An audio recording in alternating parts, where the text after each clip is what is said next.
So we'll move on to the current debt market. You know, I should have changed this around a little bit today. You want me More to than move on to something else? but they did raise the federal funds rate again today. You know, we're between 5.25% and 5.5%.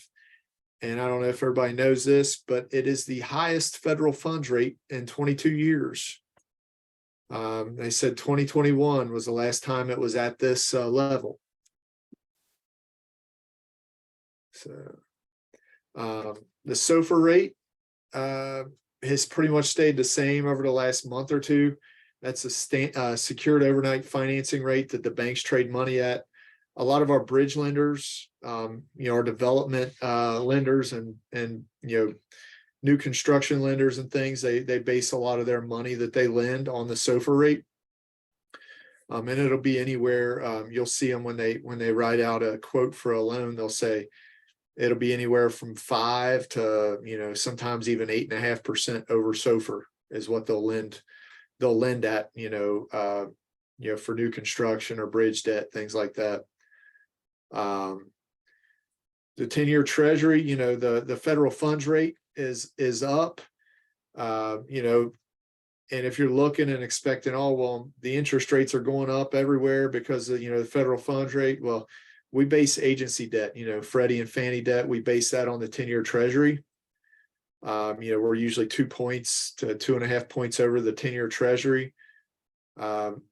We sent out an application. We're waiting to get back here this week. We sent out an application for a Fannie Mae loan, and we got the borrower. It's a small balance Fannie loan. We got the borrower a 6.1% interest rate.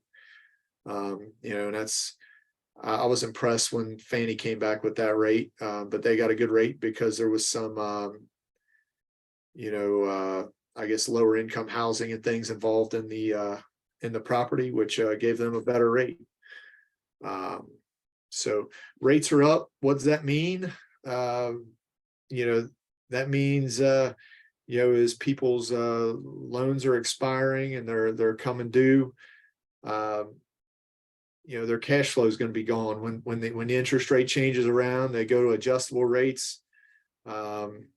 You know, maybe their payments were $50,000 a year or $100,000 a year. Now they're $150,000 or $250,000 a year, and it's killing cash flows. And there's a lot of apartment owners right now, and just commercial real estate owners in general, that are hurting because of interest rates changing. You know,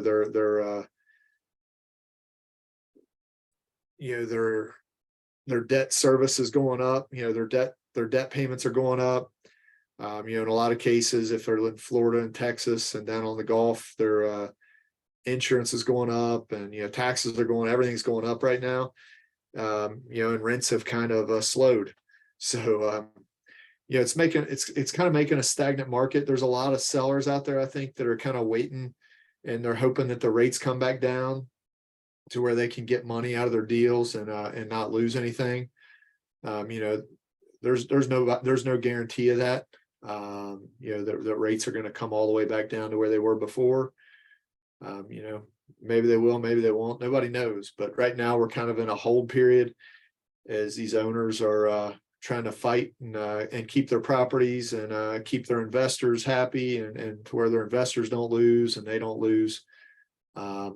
You know, and if the rates stay up where they're at, I'm afraid there's going to be a lot of people that lose here through this market cycle. So I'm going to go to the next slide.